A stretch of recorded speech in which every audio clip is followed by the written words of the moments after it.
it got scattered. Because you never dealt with the real issue.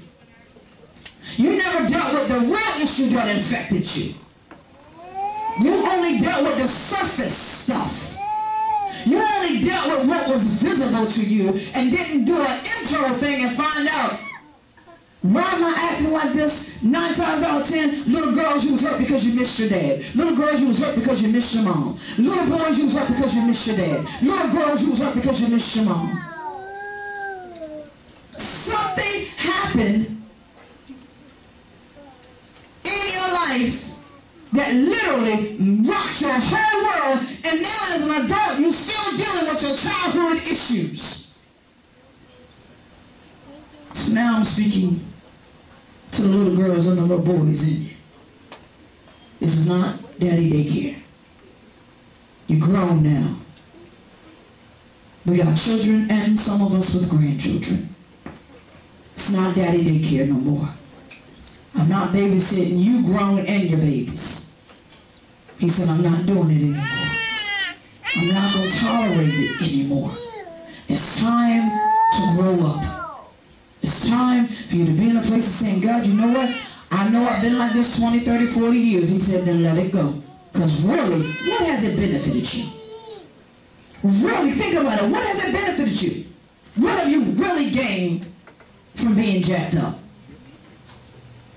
What have you really gained from you being messed up with a false sense of security? Because if you're trying to smoke it out, you're trying to snort it out, you're trying to sex it out, you're trying to shop it out. Oh, wait, I missed that one.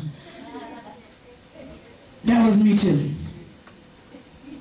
I would get depressed. Most people get depressed. They run to something else. I'd run to shopping. Didn't have the money, I'd lay it away. Had a problem, a major problem.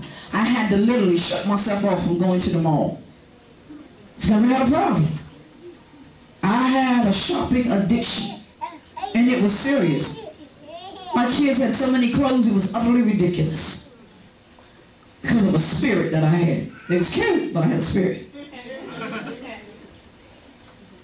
But you gotta realize that God is saying, I want you to deal with the issue, no longer the manifestations of it. And a lot of times, we only deal with what we can see. Deal with what's not being seen. I had to minister to a young lady a few days ago. And she began to talk about how her boyfriend locked his phone up in the car, and you know, she locks the phone, and she can't, you know, she don't understand why everything's all locked up. Come on, that's a message. Everything on the inside, and he's locking up something from his childhood and don't want nobody else in it. Now you should start doing a reflection or just taking a look at your habits. What do I do that's really a reflection of something else? And deal with that something else. Face that.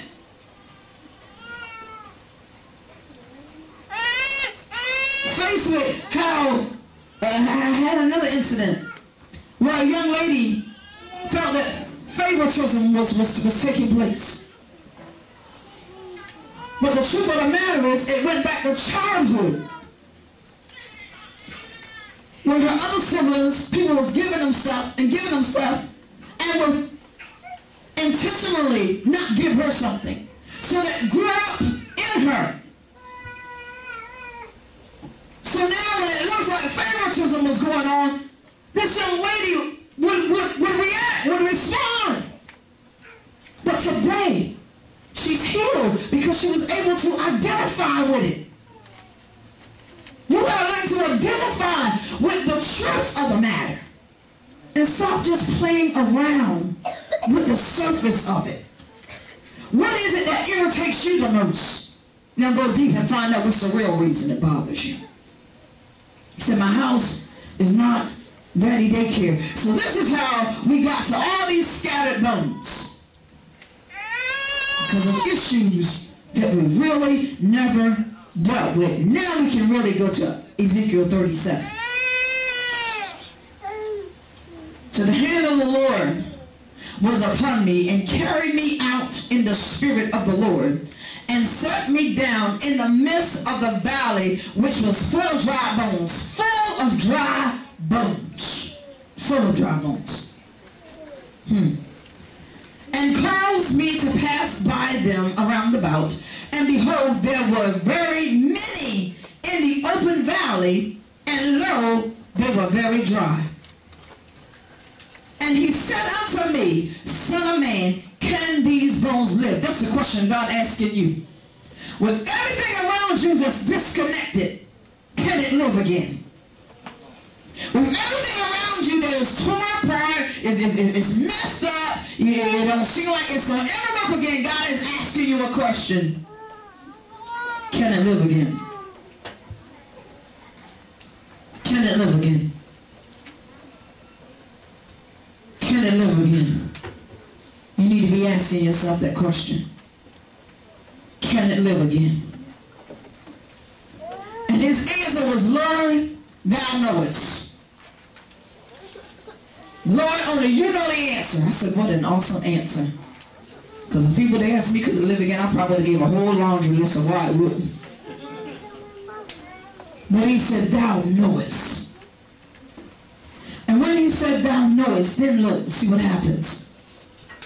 And he said unto me, prophesy unto these bones, and say unto them, O ye dry bones, hear the word of the Lord. So now, the stuff that's just disconnected and all scattered in your life, God said, I'm now charging you to prophesy to it. Can these bones live? Now you got to start prophesying to the disconnection that's going on in your life. You can't, I'm praying now, you will no longer be content with it being disconnected. You will no longer be satisfied with it being disconnected. No, there's a word of the Lord on the inside of you. He said, I'm telling you to speak to it. I'm telling you to deal with it. I'm telling you, you cannot walk out. You cannot walk away. I'm telling you, you can't throw up your hands and give up. God said, no, I'm going to charge you to prophesy to what's going wrong and scattered in your life. He said, I'm charging you. The word is on the inside of you. The word is on the inside of you. It's on the inside of you. You have power over your own circumstances. All the things that are disconnected. And I begin to inquire him, what is disconnected? Okay? Now we know we got to deal with stuff from our past, you know, of why it was disconnected. But now, what is disconnected? What are these dry bones? Frustration in the home. You know you're the head. I'm talking to the men now. You know you're the head. And you know that you're a man of order. But for some reason there's no order in your house. And you're ready to just say forget it. Mentally. Some might be even really wanting to walk out. And just say, shh, I'm fed up with this. No, God said, I'm charging you. Take authority over your household. First, take authority over you and deal with your inner issues so that your household can see that you truly are standing. So that you can then allow these things that are disconnected around you as a man for them to be back connected again. There is power and authority inside of you. And women, wives, all right, I'll talk to the wives. Wives, quit trying to regulate and rule things. You are not in control. A controlling spirit, I bind it now in the name of Jesus. Because a controlling spirit, what it does is belittle your husband. A controlling spirit is trying to rob him of his manhood. Oh, it's in this house. And God said, I ain't babysitting it no more. You acting like you so super spiritual, but your man is wounded, and you're the one wounding him. So God is saying to the wives today, fall in line. He's the head. Anything with two hands is a freak. And God said your marriage is not a freak, so fall in line. Allow him to be the man.